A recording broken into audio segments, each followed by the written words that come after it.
నమస్తే welcome to 1 TV news నేను లావణ్య బులెటిన్ల ముందుగా హెడ్లైన్స్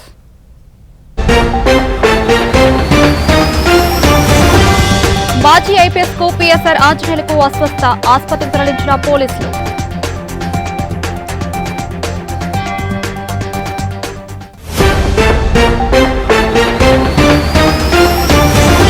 విజయవాడ రైల్వే స్టేషన్ కు బాంబు బెదిరింపు కంట్రోల్ రూమ్ కు ఫోన్ చేసిన గుర్తు తెలియని వ్యక్తి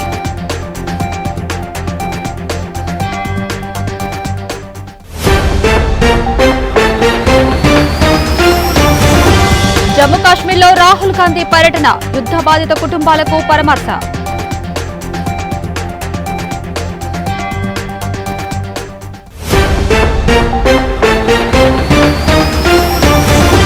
ఇంగ్లాండ్తో టెస్ట్ సిరీస్ కు భారత జట్టు ఎంపిక టెస్ట్ జట్టుకు కెప్టెన్ గా శుభ్మన్ గిల్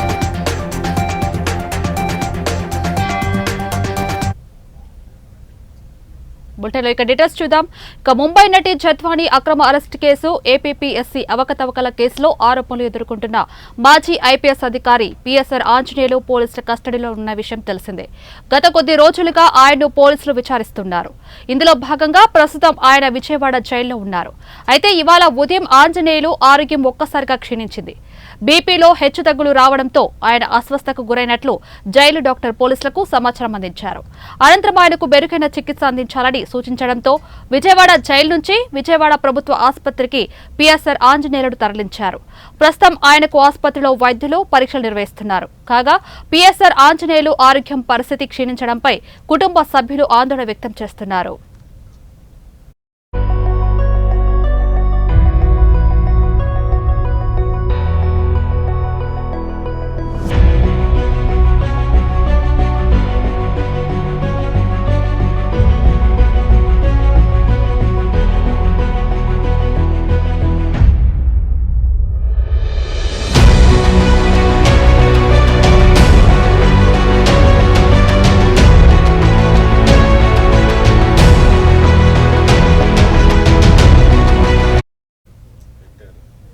విజయవాడ రైల్వే స్టేషన్ కి బాంబు బెదిరింపు కాల్ వచ్చిందని పాకిస్తాన్ కు చెందిన హుస్సేన్ అనే వ్యక్తి పేరుతో ఫోన్ చేశారని సిఆర్పీఎఫ్ అసిస్టెంట్ సెక్యూరిటీ కమిషనర్ కోట జాజీ తెలిపారు. ఇక స్టేషన్ లో బాంబు పెట్టామని కాల్ చేసిన హుస్సేన్ చెప్పాడు. ఫోన్ ట్రాక్ చేస్తే ఆర్ఆర్పేట రైల్వే రైలు వద్ద సిగ్నల్ వచ్చింది. కాల్ వచ్చినప్పుడు ముంబై నుంచి విశాఖ వెళ్లే రైలు వెళ్తుంది. ఆ రైలును కూడా పూర్విక తనిఖీ చేశారు. ఇక ప్రజలు భయపడాల్సిన పని లేదు, కాల్ చేసిన వ్యక్తిని పట్టుకుంటామని వ్యాఖ్యానించారు. కాగా బాంబు బెదిరింపు ఫోన్ రాగానే అధికారులు అప్రమత్తమయ్యారు. ముంబై విశాఖ రైల్లో తనిఖీలు జరిపారు. విజయవాడ పోలీసులు ఇచ్చిన సమాచారంతో బాంబ్ స్క్వాడ్, డాగ్ స్క్వాడ్ తో గాలింపు చేపట్టారు. ఎస్టూలో అనుమానిత బ్యాగును పోలీసులు గుర్తించారు. బ్యాగు తెరిచి చూడగా బట్టలు, సబ్బులు, ఆధార్ కార్డు లభ్యమయ్యాయి. ఆధార్ కార్డు ప్రకారం యూపీకి చెందిన శ్రీరామ్ తివారీగా పోలీసులు గుర్తించారు. బాంబు లేకపోవడంతో అధికారులు ఊపిరి పీల్చుకున్నారు.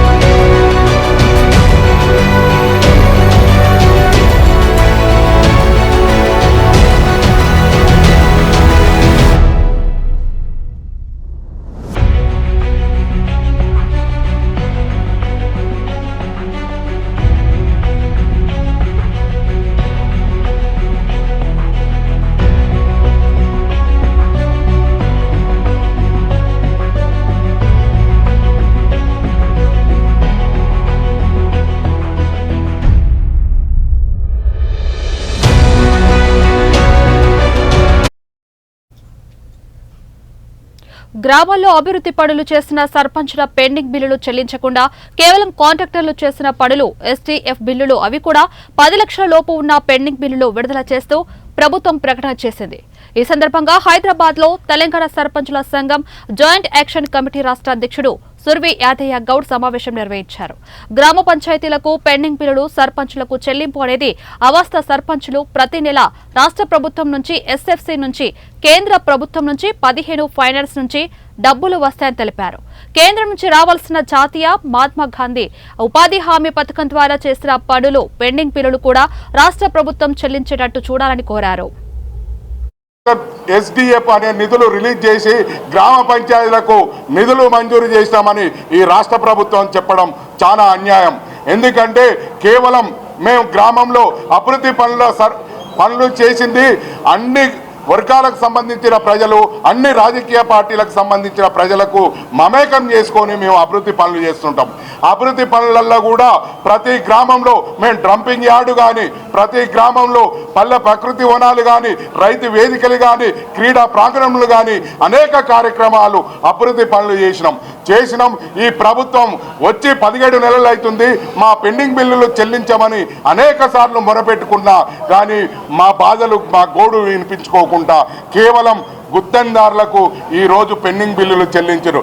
కానీ మాకు చెల్లించవలసిన బిల్లులు రాష్ట్ర ప్రభుత్వం నుంచి వెళ్ళి, స్టేట్ గవర్నమెంట్ ఎస్ఎఫ్సి నుంచి వెళ్ళి బిల్లులు ప్రతి నెల మా గ్రామాలకు గ్రామ పంచాయతీలకు నిధులు ఇప్పటికైనా దయ ఉంచి మేము గ్రామాలలో మేము ఇండిపెండెంట్గా సర్పంచ్లకు ఎలాంటి పార్టీ గుర్తు ఉండదు.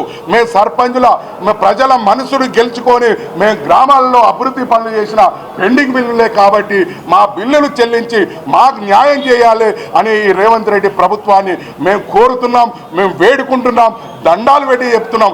ఇప్పటికైనా మా సర్పంచ్ల పెండింగ్ బిల్లులు చెల్లించాలి. నిన్న ఎస్డిఎఫ్ నిధులు అని ఇచ్చి మా సర్పంచ్ల పెండింగ్ బిల్లు అని చెప్పడం చాలా ఇది అన్యాయంగా మేము భావిస్తూ కాబట్టి ప్రభుత్వం తక్షణమే మా బిల్లులు చెల్లించాలని కోరుతున్నాం.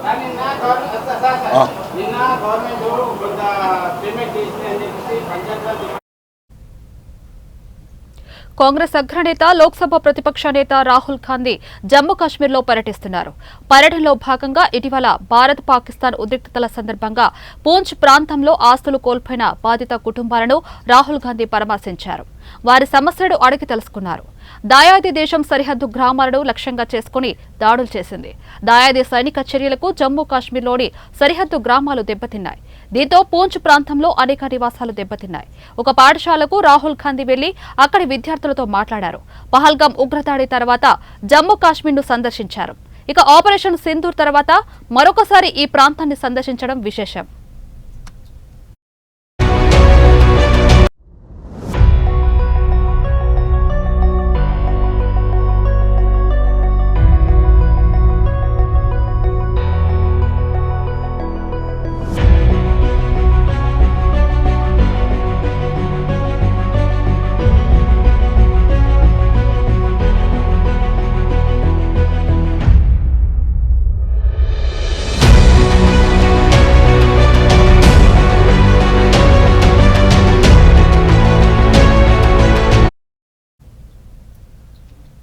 తిరుపతి తుడాపై విచారణ జరిపిస్తామని పిలవర్తి నాని చెప్పడం కాదు, మేమే విచారణ చేయాలని డిమాండ్ చేశామని వైసీపీ చంద్రగిరి ఇన్ఛార్జ్ చెవిరెడ్డి మోహిత్ రెడ్డి తెలిపారు. తుడా అభివృద్ధికి తమ కుటుంబం చాలా కష్టపడ్డామని అన్నారు. జగన్ సీఎంగా ఉన్నప్పుడు తుడాలో టీటీడీని భాగస్వామ్యం చేసి మరింత అభివృద్ధి చేశామని, 20 నుంచి 400 కోట్లు ఆదాయాన్ని పెంచిన ఘనత తమదేనని అన్నారు. ఇంకోటి చేస్తామని చెప్పి చాలా చోట్ల, చాలా సభల్లో, చాలా వేదికల్లో ప్రకటిస్తున్నారు. నిజంగానే ఇక్కడి నుంచి మీ అందరి ద్వారా నాని గారిని కూడా అడుగుతున్నాను. తురా మీద ఎంక్వైరీ చేయాలని చెప్పి మొట్టమొదటిగా డిమాండ్ చేసింది మా నాన్నగారు చెవిరెడ్డి భాస్కర్ రెడ్డి గారు. ఎందుకంటే 2024లో ఎప్పుడైతే మేము దిగిపోయామో దాని తర్వాత నెలకో 15 రోజులకో నాన్నగారు ప్రెస్ మీట్ పెట్టి ఆ రోజు మేము గత 5 ఏళ్లలో చేసిన పరిపాలన ఏ విధంగా చేశామని చెప్పి మీరే ఎంక్వైరీ చేయండి అని చెప్పి ఇప్పుడున్న ప్రస్తుత ముఖ్యమంత్రి గౌరవ చంద్రబాబు నాయుడు గారికి, అదేవిధంగా విజిలెన్స్ ఎస్పీ గారికి, తురా వీసీ గారికి, కలెక్టర్ గారికి, అదేవిధంగా మున్సిపల్ మినిస్టర్ గారికి అందరికి కూడా లెటర్లు రాసి ఆ రోజు ఎంక్వైరీ చేయమని చెప్పడం జరిగింది. దానికి ముఖ్య ఉద్దేశం ఏంటంటే, ఎందుకంటే ఇక్కడ చాలామంది పెద్దలు పాత్రికేయ మిత్రులు ఉన్నారు. మీ అందరికీ తెలుసు 2006 ముందు నాన్నగారు తురాకు రాకముందు తురా ఎలా ఉండింది. ఆ రోజు ఒక ఆలోచిస్తే ఒక్క తిరుపతి కాన్స్టిట్యున్సీ మరియు ఒక రేణుగుంట తిరుపతి రూరల్ అంటే ఒక నియోజకవర్గం ప్లస్ ఒక 2 మండలాలు తప్ప తురా అనేది ఏమీ లేదు. ఎప్పుడైతే నాన్నగారు 2006 నుంచి 10 వరకు, సుమారు 9 వరకు ఎండింగ్ వరకు, అదేవిధంగా 19 నుంచి 24 వరకు నాన్నగారు నేను ఉన్నప్పుడు సుమారు తురాని 41 మండలము, 41 మండలాలు, 8 తిరుపతి నియోజకవర్గాలు, ఒక చిత్తూరు జీడీఎన్లు నియోజకవర్గం, 9 నియోజకవర్గాలకి పరిమితం చేసి ఈరోజు శ్రీకాళహస్తి కావచ్చు అన్ని కాన్స్టిట్యున్సీలకు కూడా తురా లింక్ చేసి ఈరోజు తురాని ఇంత ప్రతిష్టాత్మకంగా చేయడం జరిగింది. అదేవిధంగా ఒకసారి ఆలోచిస్తే 2014లో చంద్రబాబు నాయుడు గారు ముఖ్యమంత్రిగా అయినప్పుడు తురా టీడీడీ ఎక్స్-అఫిషియో తీసేస్తే ఆ రోజు మళ్ళీ 2019లో తురా ప్రతిష్ట నిలబడాలి, తురా అంటే ఒక టీటీడీకి కూడా లింక్ ఉండాలని చెప్పి ఆ రోజు ఉద్దేశంతో జగన్ గారిని ముఖ్యమంత్రిగా ఎక్స్ ముఖ్యమంత్రి గారిని కోరుకొని ఆ రోజు తురాని మళ్ళీ కేటీఆర్ కాంగ్రెస్ పార్టీ మీద మాట్లాడడం కంటే ముందు వారి పార్టీ అంతర్గతంగా జరుగుతున్న అంశం విషయంలో మాట్లాడడం మంచిదని మంత్రి పొన్నం ప్రభాకర్ ఆగ్రహం వ్యక్తం చేశారు. హైదరాబాద్ గాంధీ భవన్ లో ఆయన సమావేశం నిర్వహించారు. ఈ సందర్భంగా కాంగ్రెస్ పార్టీని విమర్శించే ముందు మీ పార్టీలో మీ కుటుంబ సభ్యురాలు కేసీఆర్ దేవుడు, ఆయన పక్కన దయ్యాలు ఉన్నాయని అన్నారని, అందుకు లేఖ లీక్ కావడమే నిదర్శనమని స్వయంగా కవిత చెప్పారు. దానికి జవాబు చెప్పి కాంగ్రెస్ పార్టీని ప్రశ్నిస్తే తర్వాత తమ నాయకుడిపై మేము జవాబు చెప్తామని అన్నారు.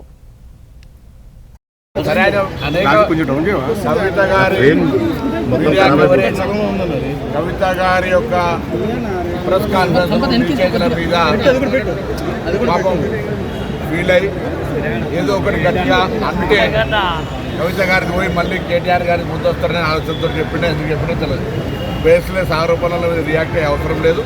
నేను ఒకటే అడుగుతా ఉన్నా, ఫస్ట్ కాంగ్రెస్ పార్టీని విమర్శించే కంటే ముందు మీ పార్టీలో మీ కుటుంబ సభ్యురాలు కేసీఆర్ గారు దేవుడు, పక్కన కొంతమంది దయ్యాలు ఉన్నారు, నా లేఖ లీక్ కావడం అంటేనే దానికి నిదర్శనం అని చెప్పిన దానికి జవాబు చెప్పి.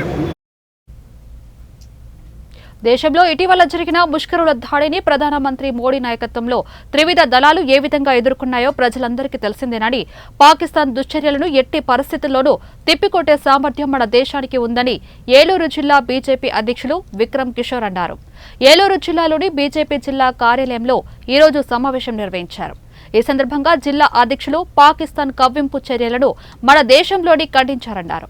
రాష్ట్రంలోనూ కుటుంబ ప్రభుత్వం అందరినీ కలుపుకొని ముందుకు వెళుతుందని అన్నారు. ఇదే విధంగా రాబోయే రోజుల్లో అందరం కలిసికట్టుగా పనిచేసే రాష్ట్ర పూర్తికి పాటు పడతామని అన్నారు. మొట్టుపెట్టినటువంటి విషయాన్ని మీ అందరికీ కూడా తెలిసినటువంటి విషయం. మరి ముఖ్యంగా భారతదేశంలో ఉన్నటువంటి భారత పౌరుడికి కానీ భారతదేశానికి కానీ ఎటువంటి ఇబ్బంది కానీ ఎటువంటి ముష్కర దాడి కానీ తలెత్తేటువంటి పరిస్థితి రాబోయేటువంటి రోజుల్లో రాకుండా స్వాగతం సుస్వాగతం పలుకుతూ ఈ రోజున ఏలూరు జిల్లా భారతీయ జనతా పార్టీ కిసాన్ మోర్చా పదాధికారులు మరియు మండల అధ్యక్షుల ప్రత్యేక సమావేశానికి ముఖ్య అతిథిగా విచ్చేసినటువంటి పెద్దలు రాష్ట్ర కిసాన్ మోర్చా అధ్యక్షులు శ్రీ చిగురుపాటి కుమారస్వామి గారికి, అదేవిధంగా రాష్ట్రం నుంచి వచ్చినటువంటి మరో పెద్దలు మిత్రులు శ్రీ పాకలపాటి రవిరాజ్ గారికి, స్థానికంగా మా జిల్లా అధ్యక్షులు సభాధ్యక్షులు శ్రీ కీర్తి వెంకటరామప్రసాద్ గారికి, ఉండవల్లి వెంకట్రావు గారికి, అదేవిధంగా పెర్మస్స రామచంద్రరాజు గారికి,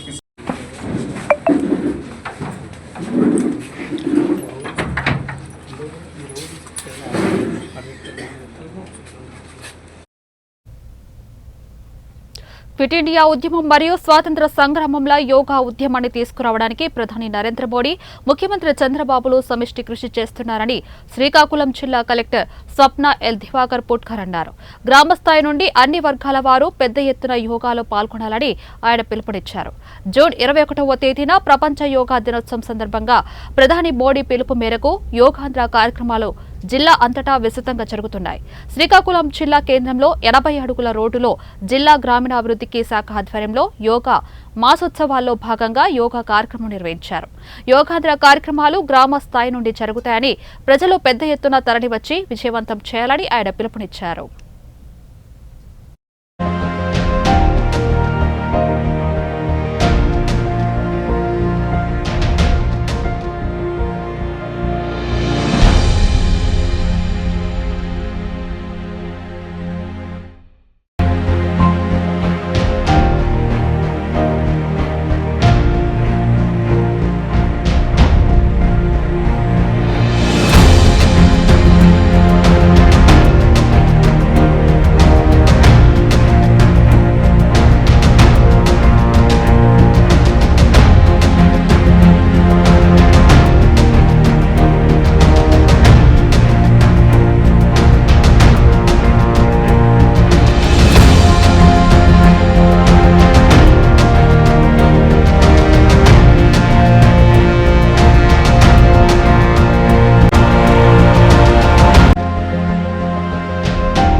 బిఆర్ అంబేద్కర్ కోనసీమ జిల్లా అమలాపురం ఆరోగ్యం విషయంలో తగు జాగ్రత్తలు తీసుకోవాలని Konaseema care hospitals doctor Raviteja MD చెప్పారు. కోవిడ్ ప్రమాదకరమైనది కాదని తెలిపారు. చేతులు శుభ్రంగా ఉంచుకోవడం, సమూహాలకు దూరంగా ఉండటం వంటి పాటించాలని సూచించారు. మాస్క్ ఉపయోగించడం వంటి జాగ్రత్తలు తీసుకున్నట్టయితే కోవిడ్ బారిన పడకుండా మనల్ని మనం రక్షించుకోగలుగుతామని అన్నారు. ఈ కోవిడ్ JN1 వేరియంట్గా పేర్కొంటున్నారు. అలాగే ఆంధ్రలో కానీ చుట్టుపక్కల కానీ కేసులు నమోదవుతున్నాయి.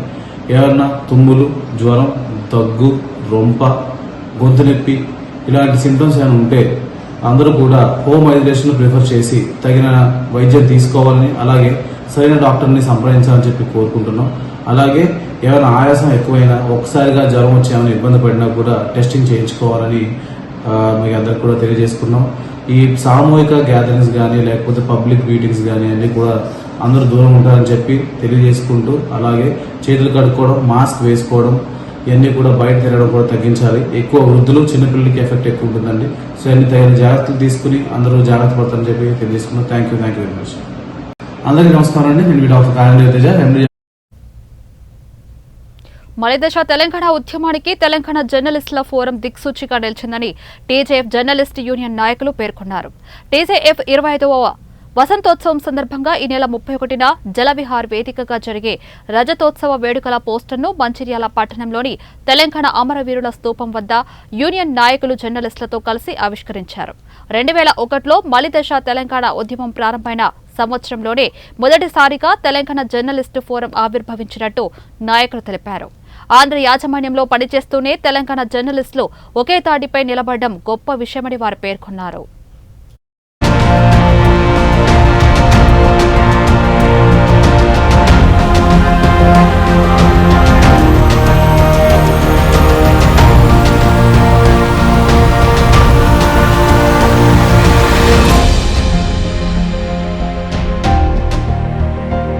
జర్నలిస్ట్ ఫోరం చాలా కీలక పాత్ర పోషించింది. తెలంగాణ రాజకీయ జేఏసీ ఏర్పాటులో ముఖ్య భాగం పోషించిన తెలంగాణ జర్నలిస్ట్ ఫోరం ఆవిర్భవించి 25 సంవత్సరాలుగా వస్తుంది. ఈ నేపథ్యంలో ఈ నెల 31న హైదరాబాద్లోని జలవిహార్లో తెలంగాణ జర్నలిస్ట్ ఫోరం రైతుత్వ మహాసభ జరుగుతుంది. దీనికి తెలంగాణలోని జర్నలిస్ట్ అందరూ హాజరు కావాలని మేము కోరుతున్నాం. అంతేకాకుండా ఈరోజు తెలంగాణ రాష్ట్ర సాధనలో ఎలాగైతే అన్ని రాజకీయ పార్టీలను జేఏసీగా ఏర్పాటు చేసి తెలంగాణ ఏర్పాటులో ముఖ్య పాత్ర పోషించిందో, అదేవిధంగా జర్నలిస్టుల సంక్షేమం కృషి చేసిన TUWJ, అదేవిధంగా TJF తెలంగాణ జర్నలిస్ట్ ఫోరం దాని యొక్క మూల సభ కనుక ఈరోజు దాని రైతుత్వ మహాసభల్లో తెలంగాణ ప్రాంతంలోని జర్నలిస్టులు పాల్గొనట్టు కూడా కోరుతున్నాం. జై తెలంగాణ. తెలంగాణ కోసమే తెలంగాణ జర్నలిస్టులు అనే నినాదంతో 24 సంవత్సరాల క్రితం ఏర్పడ్డ తెలంగాణ జర్నలిస్ట్ ఫోరం ఆధ్వర్యంలో మందు తాగడానికి సరైన సిట్టింగ్ రూములు లేవంటూ ఓ మందుబాబు నడి రోడ్డుపై మద్యం సేవిస్తూ హల్చల్ చేసిన ఘటన శ్రీకాళహస్తి ఆర్టీసీ బస్టాండ్ సర్కిల్లో చోటు చేసుకుంది. కూటమి ప్రభుత్వం వచ్చాక మద్యం షాపుల యాజమాన్లు కుమ్మక్కై పర్మిట్ రూమ్లను ఏర్పాటు చేసి తినుబండారాలు, ఇతర వస్తువుల రేట్లు ఇబ్బడి ముబ్బడిగా పెంచేశారని, వీటన్నిటినీ కట్టడి చేయకుంటే మళ్లీ పుల్ బాటిల్తో స్థానికంగానే తాగుతూ నిరసన వ్యక్తం చేస్తారని సదరు మందుబాబులు చెప్పడం గమనార్హం. ఇంత జరుగుతున్నా సంబంధిత పోలీసు అధికారులు అటువైపు కన్నెత్తి కూడా చూడకపోవడం విమర్శలకు తావితీస్తుంది.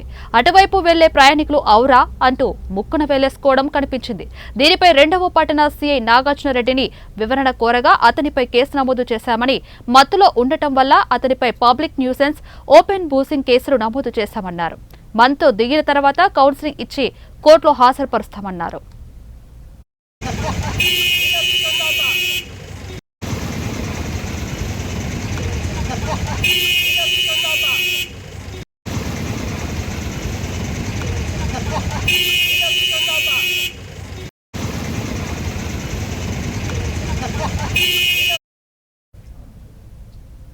ఆంధ్రప్రదేశ్లో కూటమి ప్రభుత్వం వచ్చాక ప్రతి పేదవాడికి పట్టెడు అన్నం పెట్టాలనే ఉద్దేశంతో నిర్మించిన అన్న క్యాంటీన్లు పేదవాడికి ఆకలి తీరుస్తున్నాయి. గత ప్రభుత్వంలో ఉన్న అన్న క్యాంటీన్లు తీసివేయడంలో ప్రతి పేదవాడు ఆకలితో ఇబ్బంది పడేవారు. ప్రస్తుతం కూటమి ప్రభుత్వం వచ్చాక 5 రూపాయలకే అన్న క్యాంటీన్లు అద్భుతం అంటూ ఆనందం వ్యక్తం చేస్తున్నారు ప్రజలు. పేదవాళ్లు ఉదయం 5 రూపాయలు టిఫిన్, మధ్యాహ్నం 5 రూపాయలకు భోజనం, రాత్రి డిన్నర్ చేసి కడుపు నింపుకుంటున్నారు. మా కష్టాలు తీరుస్తున్న చంద్రనకు ధన్యవాదాలు అంటూ ఆనందం వ్యక్తం చేస్తున్నారు పేదవాళ్లు.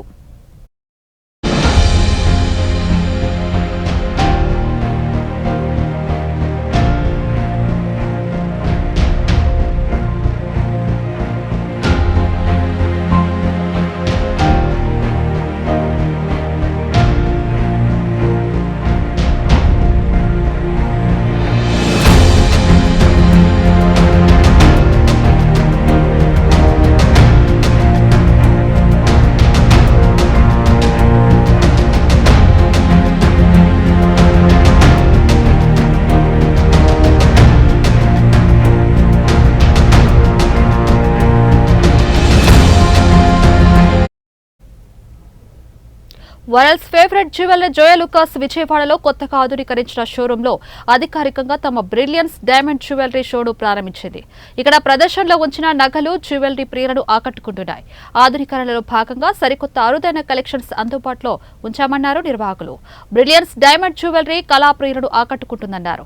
ఈ ప్రత్యేక షోలో 1,00,000 లేదా అంతకంటే ఎక్కువ విలువ చేసే కొనుగోలుపై ప్రత్యేక బహుమతులు ఇస్తున్నామన్నారు. అలాగే 1 గ్రాము గోల్డ్ కాయిన్ కూడా అందిస్తున్నామన్నారు. పరిమిత కాల ఆఫర్తో కూడిన ఈ అవకాశాన్ని ఆభరణాల ప్రియులు సద్వినియోగం చేసుకోవాలన్నారు నిర్వాహకులు.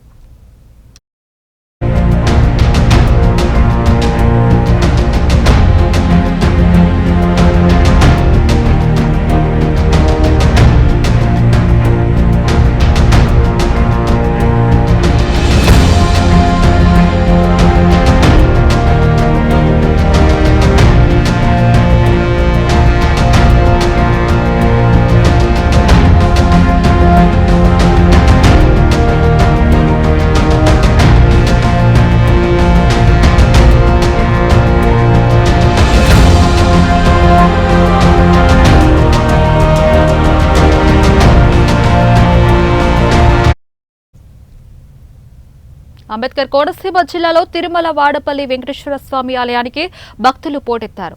జోరు వాడలోను రాష్ట్రం నలుమూలల నుంచి వాడపల్లి వెంకటేశ్వర స్వామి వారి దర్శనానికి పెద్ద ఎత్తున వెంకన్న భక్తులు చేరుకున్నారు.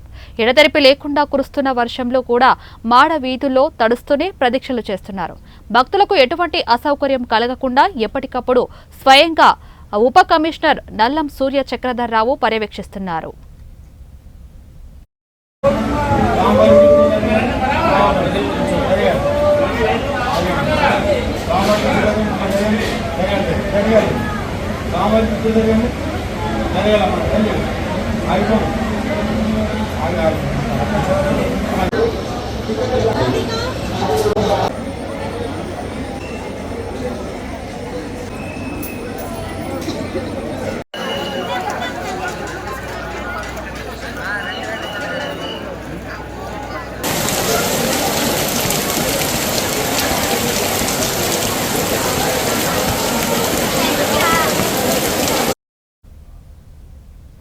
ఇంగ్లాండ్ టూర్ కోసం భారత టెస్టు జట్టును బీసీసీఐ ప్రకటించింది.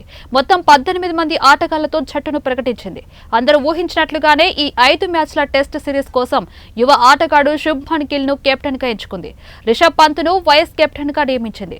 జూన్ 20 నుంచి ఆగస్టు 4 వరకు ఈ సిరీస్ జరగనుంది. రోహిత్ శర్మ, విరాట్ కోహ్లీ రిటైర్మెంట్ తర్వాత భారత్ ఆడబోయే మొదటి ద్వైపాక్షిక సిరీస్ ఇదే.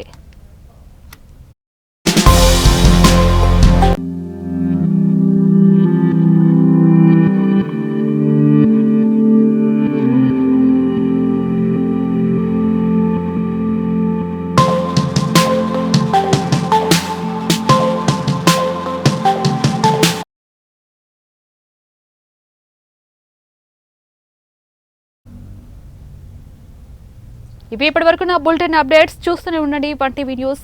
Keep watching news. Signing off Lavanya. ప్రతిక్షణం ప్రజల పక్షం.